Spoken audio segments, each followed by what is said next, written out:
First of all, I would like to reflect on how the electricity demand has been developing in the world. Because the electricity demand and energy demand itself is directly and proportionally connected to the development of societies. Therefore, the more a society demands electricity, the more it is developed. Angola has been developing its electrical matrix by diversifying its sources. And why is that? The diversification of electricity is being able to deliver the energy needed through different sources.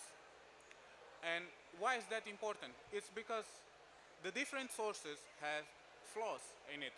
For example, hydroelectric power is highly dependent on the incidence of rains. The solar power is highly dependent on the irradiance of the day. And therefore, to have the best energy security and energy sustainability, we would have to install different sources and combine them to have the more efficient result on the delivery of the energy or electricity itself. And therefore, the Angolan government has been defined three basic targets, which is equity and sustainability, efficiency, and being able to deliver or sustain the public interest. And this is by diversifying its source and therefore creating a more robust, more independent, and more sustainable development. So our first steps to install the energy diversification or solar. We have sustained the Solar Village program. The Solar Village program was the electrification by using autonomous sources to electrify rural areas, namely power stations to the police stations, schools, hospitals, and other infrastructure where the national grid does not reach. So we have started that in 2008. It was the conclusion of the first phase. The second phase was concluded on 2011, and our third phase is stopped in 2017, and we are looking towards finding a sustainable financing scheme to continue this project and therefore deliver electricity where in rural areas where the national grid does not reach. And therefore, with this project, we were able to sustain or to deliver 1.44 megawatts by this by the solar home systems, and benefited roughly 200,000 people.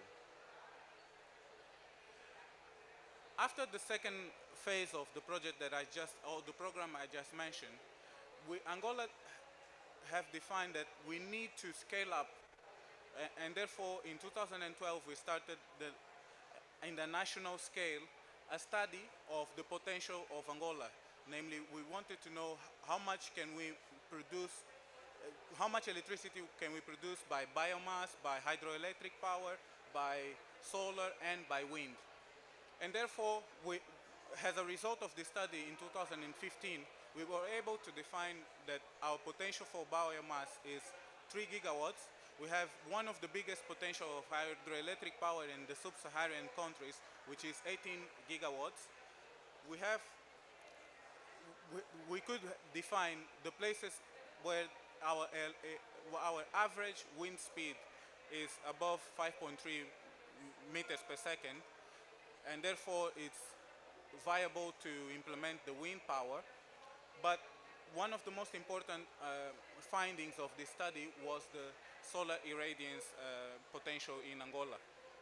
And we found out that in a year, on average, we have 1,370 kilowatt hour per meter square, or between that value and 2,100, which is one of the highest in the world as well. So after 2015, we started implementing projects of solar in a higher scale. But without strategy, we were going to go in the dark. So therefore, in 2017, we defined specific targets for 2025. And these targets were also also mentioned in our NDC and also mentioned by our president last year in COP26 in Glasgow. So the targets were install 7,500 megawatts, 70% of non-polluting sources, and also 7.5% from renewable sources by 2025. In 2017, when we defined these targets, our electrical matrix was only composed by hydroelectric power with 53% and thermal power, which is the thermal diesel power stations with 47%. Fasting forward 5 years, we have completely changed our electrical matrix, and I would like to show you. We have almost double our energy capacity. We had a capacity of 3.2 gigawatts of installed capacity, and now in 2022 we have 6.2 gigawatts of the 7.5 gigawatts that we targeted for 2017 for 2025. That means that if in 5 years we are able to double this capacity, in 3 years until 2025 we will be able to deliver the target that we have defined back in 2017.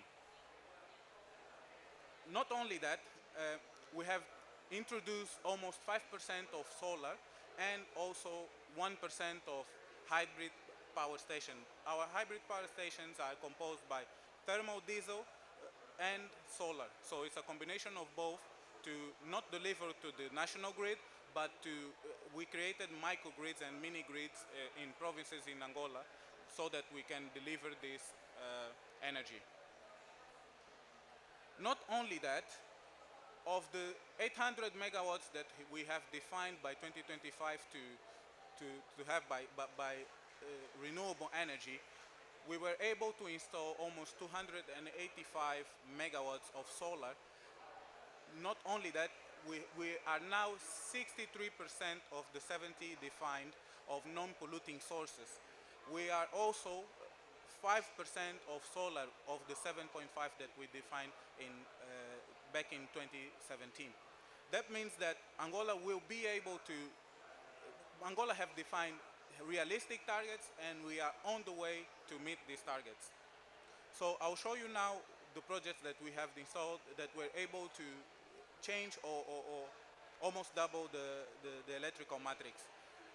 As I mentioned, our hybrid power stations are composed by thermal and solar. And we were able to install that in 7 provinces of Angola. We installed 8 power stations, and this have benefited 238,000 people in places where the electricity were not delivered before. Not only that, this year, in July this year, we were able to inaugurate 2 power stations. One of them is the biggest solar power station of sub-Saharan countries with 188 megawatts of electricity being produced and injected to the grid.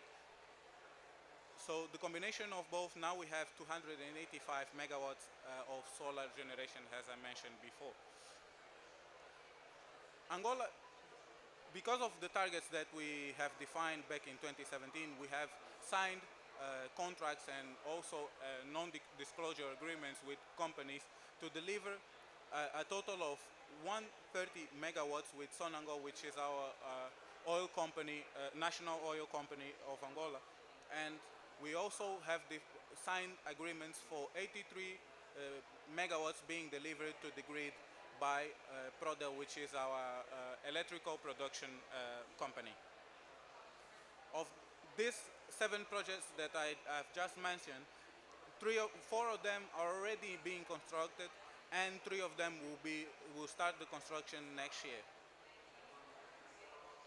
Not only that, because Angola is a big country, we define that we have to deliver not only to the national grid, but because the national grid is not able to deliver to every single part of Angola, we have also power stations, isolated power station and mini grids with construction of mini grids in parts of the country. Because of that, we signed agreement to deliver 720 megawatts in power stations, and not only that, we will be able to install as well the storage capacity of 287 megawatt hour with resource of batteries. So what will be the impact of that? We will have by 2025 17.3% of the electrical matrix being supported by solar energy. We will have 1.2 gigawatts being produced by solar energy, and therefore we will be able to meet our targets, and that's our main goal. With that, I finish my presentation. Thank you so much, and I'm open to questions.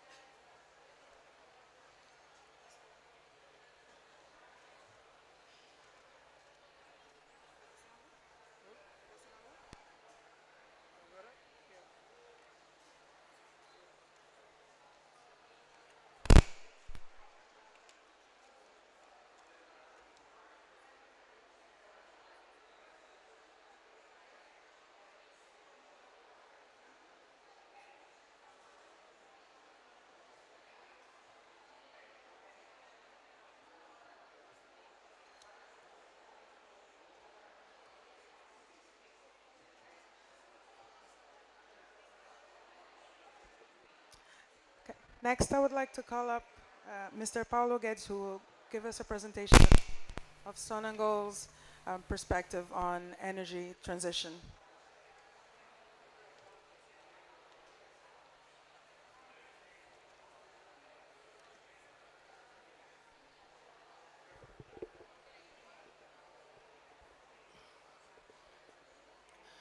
Thank you. Thank you very much. Good afternoon. So I will talk a little briefly about Sonangol energy transition perspective. I don't know how much of you know about Sonangol. I think my fellow citizens. So Sonangol is the national oil company of Angola. So it's owned 100% by the state, and they used to be a concessionaire as well. Today is not the oil and gas concessionaire or the petroleum concessionaire anymore. We have an agency dedicated for that. But let's say the responsibility or the obligation of Sonangol towards the country still the same. So it's by far the largest company in Angola, and so it's main contributor for the economy. When we speak about revenues or the foreign exchange. So this is me. It's a picture that I took, was taken in May in one of the projects done by the Ministry of Energy. But if the picture was taken like 15 or 10 years ago or 30 years ago, was in the middle of oil and gas production facility. So please pay attention on this oil plus gas plus renewables. So this is part of transition. So I'm in transition already myself. And when I work for oil and gas, so I never been invited to attend these conferences. But today, maybe because of the title, so I can be here. So all the energy Sonangol energy transition is based on the Angolan commitment internationally. This is data from the state. So when they state that some strategic policy and a national development plan, so with some set of goals And because we are a national oil company and maybe by far one of the biggest polluters, so also we have our responsibility on this transition. So that's why we take seriously that transition. Renewable energy is a very new division in Sonangol. There is no more than 2 years. It's less than 2 years, actually. So we are still working. We are in very embryonic phase. We are still working on a transition energy plan, but we are already put in place some projects that contribute for the carbon emissions reduction and also start our decarbonization process along all the value chain of the oil and gas business, because Sonangol is from exploration to the marketing to the distribution business. So Sonangol goals are basically reduce the emissions, capture the carbon if possible, produce also electricity, taking the opportunity that's set by the state, because the state cannot do everything. So Sonangol as a player also is looking for that new business, producing electricity from a clean energy, from renewable energy. Also, we are on the mobility, and also, of course, very important is do a sustainable energy transition, because that energy transition impacts a lot all the business. It's not reduce the emissions. It's a lot of things involved, and we obviously, you can see on the yellow box on top, Sonangol will continue to produce oil and gas, and because as I said, is the main foreign exchange opportunity that we have in Angola. In Angola, there is a country like other countries in Africa that is underdeveloped. Only 50% or less of the people has access to the electricity. So we need to continue to produce oil, sell oil, and use this capital for the government economic plans. So this is a transition. Sonangol will continue to produce oil, trying, of course, to minimize the impacts, move to natural gas where it's possible. We already moved. We have a large LNG project, but using the LNG, we reduced a lot of gas emissions to the atmosphere, and now we are into the renewable energy business.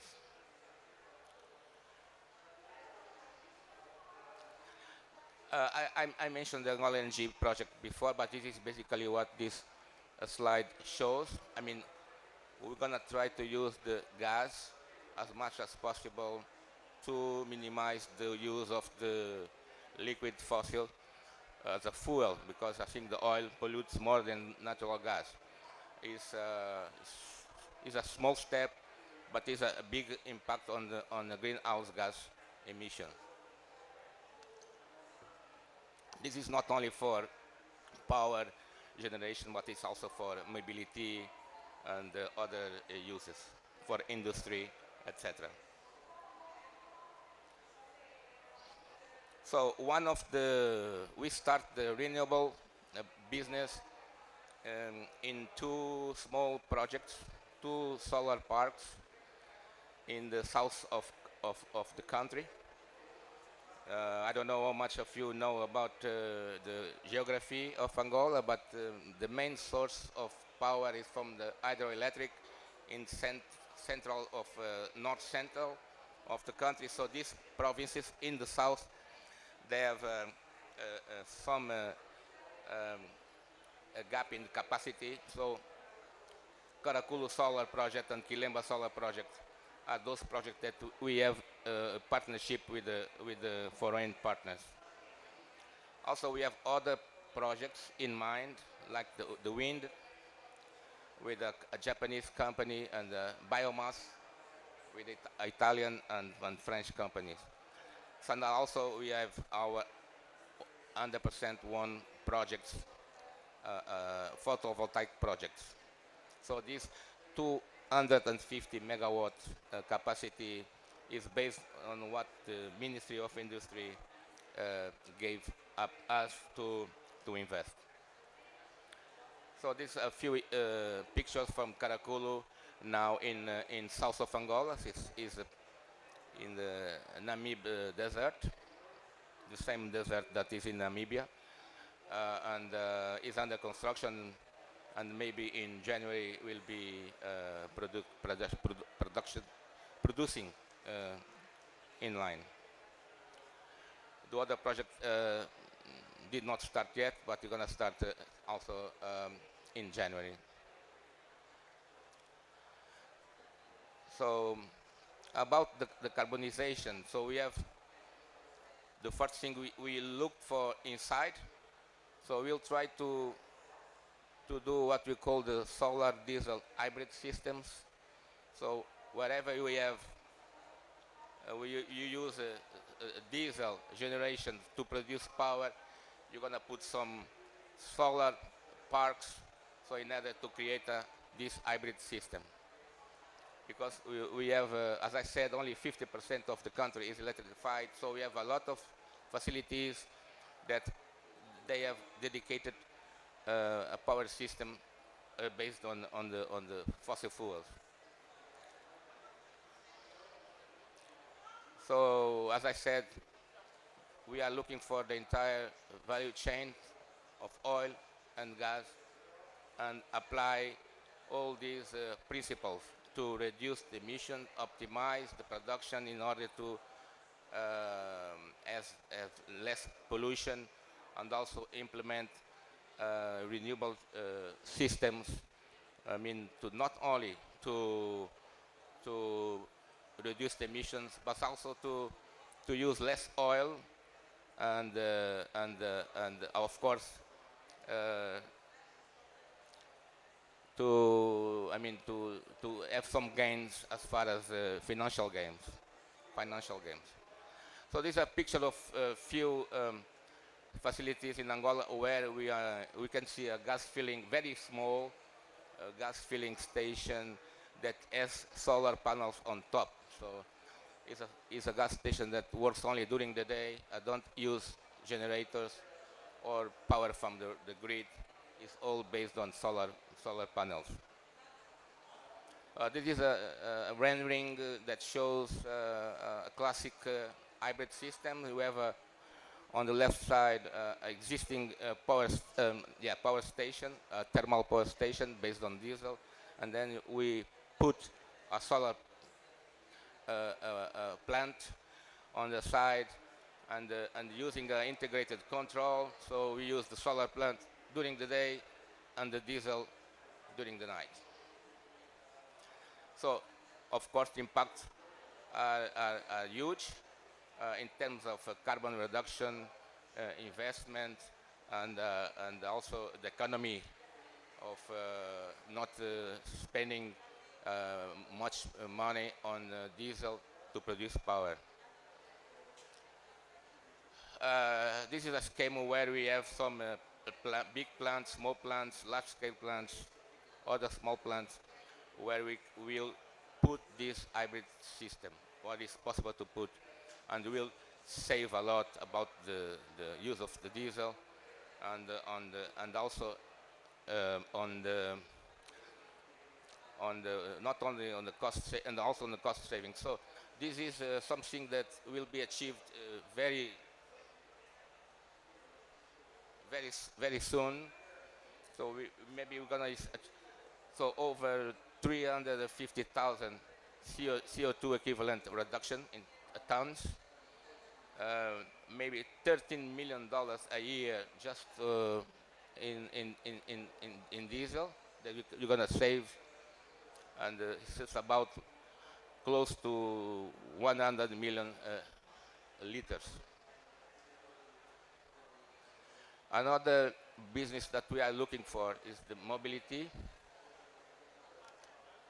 So we are waiting for the regulation, but we are thinking on having electric car chargers in all country, and also maybe some mobile clinics, but everything powered by renewable energy. I said about the electrical mobility plan is not only charging, but also to put some motorcycles, electrical motorcycles with the batteries that you go to the station and you return the empty battery and you buy the new charge it. So this is something that is studied but can be applied in the country, especially in the rural country side. So for the decarbonization, obviously, because there is a big impact, something that's going to happen in the world. So we need to put there is a lot of risks and also opportunities. So we have some geopolitical risks, technological risks, etc. But also a lot of opportunities. So everything should be managed accordingly. I found interesting the speed. The speed of the implementation is something that can go from one side or the other side. So we don't know today if you are going too slow or if you are going too quick. So maybe you have to put the project or the initiative on the right time.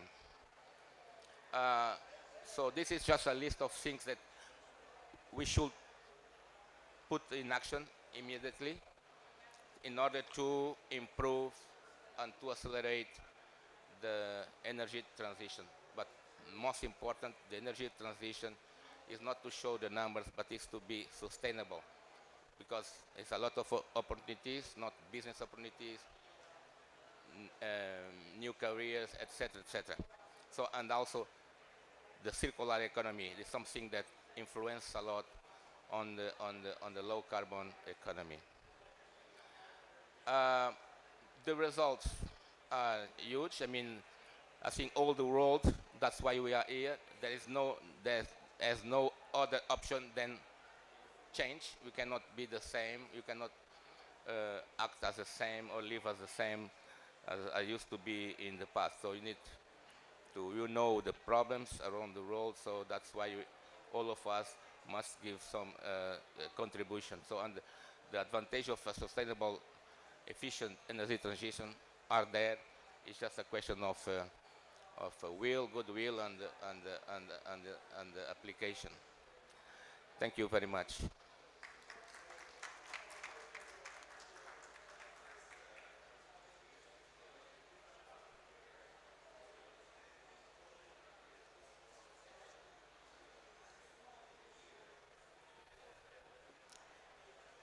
Thank you.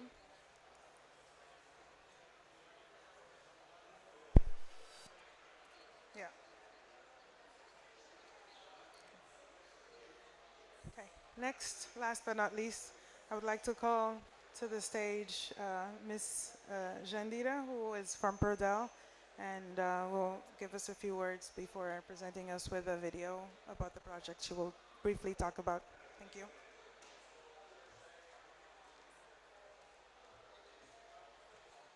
Good afternoon. Welcome in the presence Cameroon, Chad, Sudan, USA, France, Egypt, and Gabon, and my colleagues in Angola.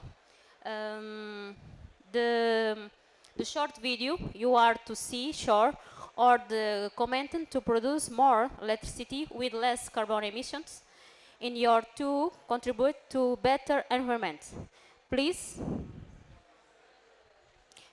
look the video. Mais eletricidade com menos emissão de carbono. Melhor ambiente. Seja muito bem-vindo aos parques fotovoltaicos de Benguela. Os parques fotovoltaicos de Benguela, nomeadamente de Baía Farta e de Biópio, integram um programa maior que promete revolucionar o acesso à energia elétrica em Angola. Trata-se do maior projeto integrado de intervenção em energia renovável pública na África subsaariana. Ele foi planeado com o objetivo de impactar positivamente o meio ambiente, o desenvolvimento social e económico e veio marcar o futuro da energia sustentável no nosso país. A história desse projeto é também a história da transformação de vida de angolanas e angolanos que vivem em áreas isoladas e que pela primeira vez terão acesso à eletricidade. Ela certamente lhes dará uma vida mais confortável e digna.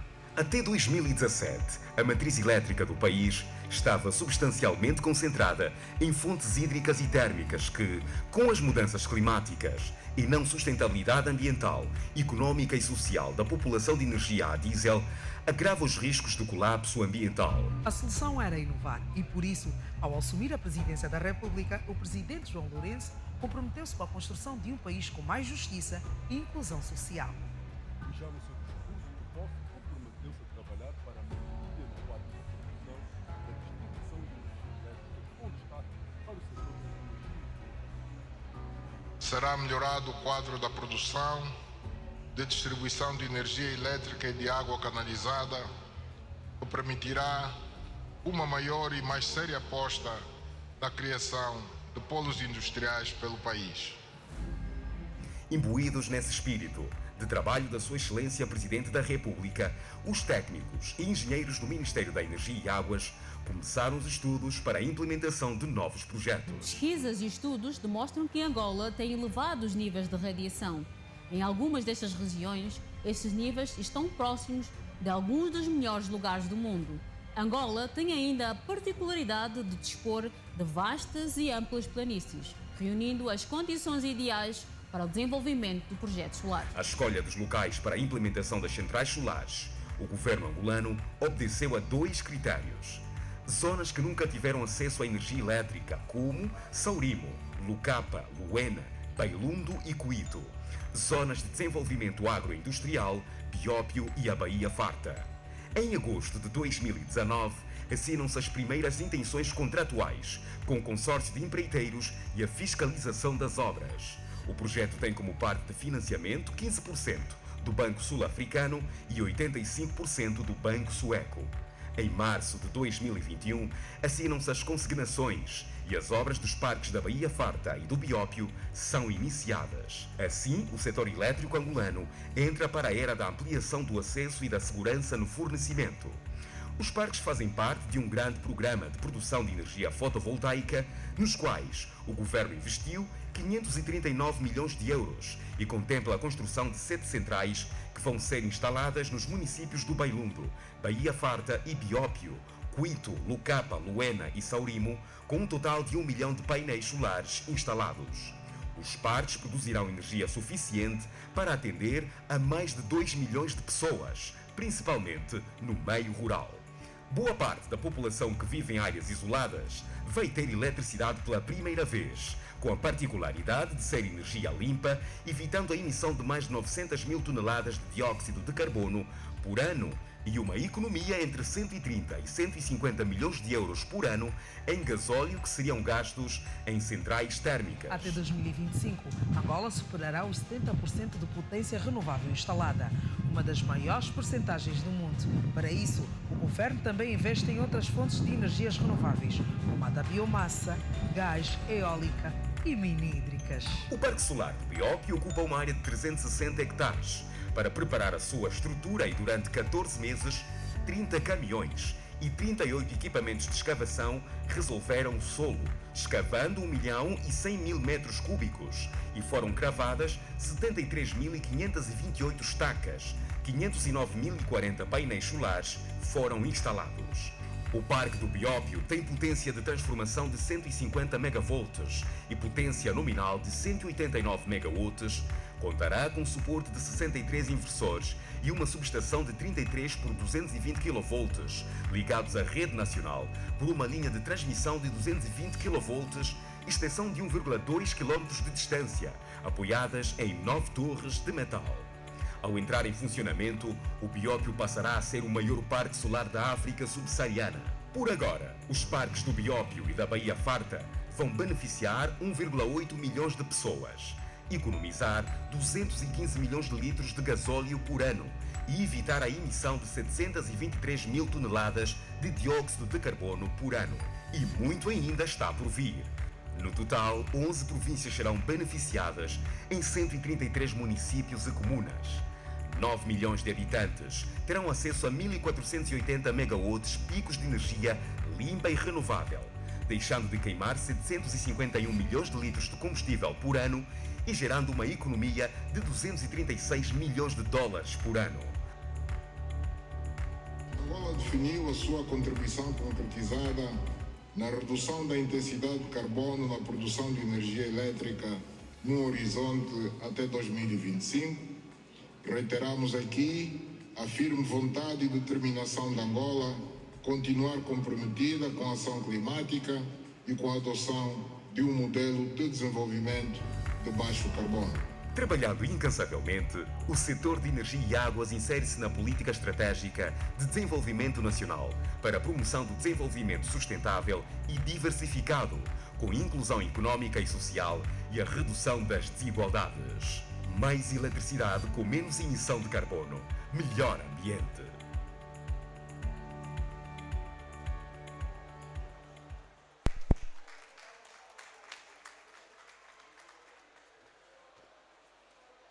And with that, we would like to open the floor for questions and answers to any of the presenters or about the video that was just shown. Would anyone like to pose a question?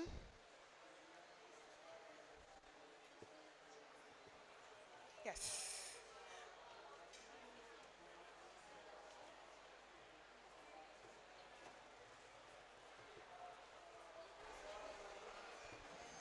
Hello, good morning, everybody. My name is Wangari Mushiri, and I'm the Director of Africa at the Global.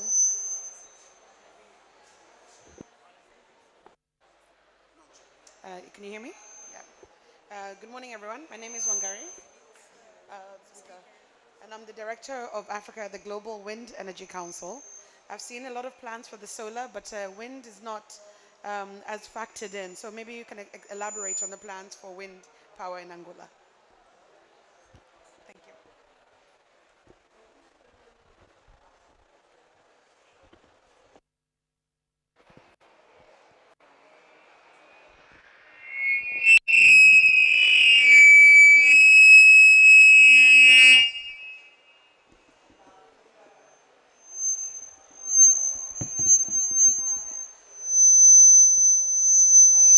Não, desliga.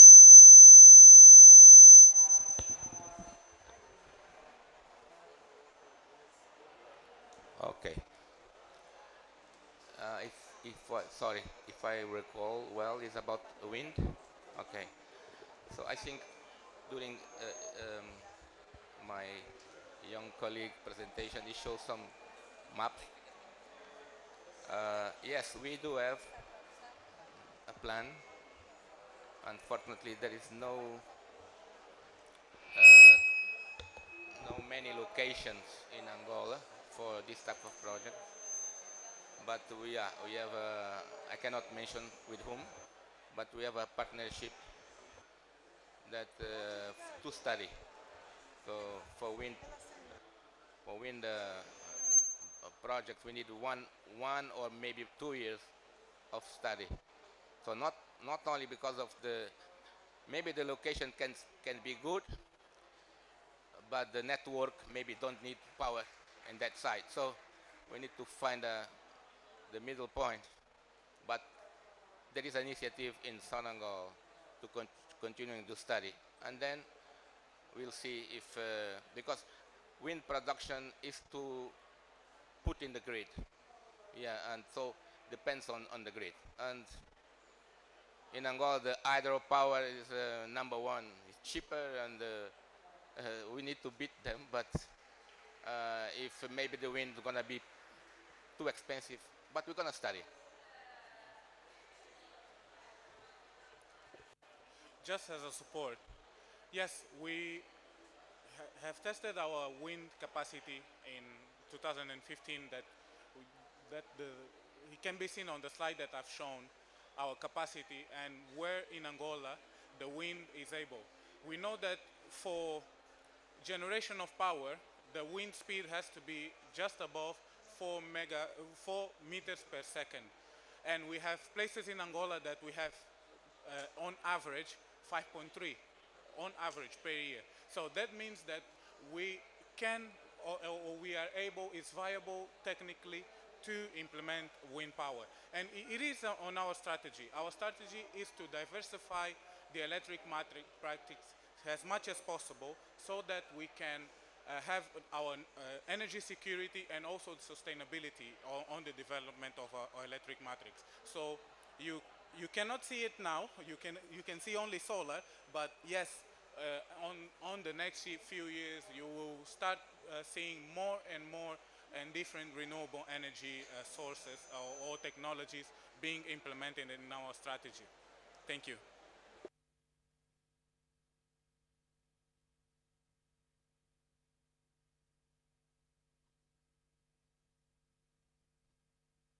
Like to ask a question? In any case, we have our presenters available here in the pavilion for further discussion if anybody wishes to. So with that, we bring our event to a close. We'd like to thank everybody for the presence and their attention, and a rest of a good COP to all of us. Thank you.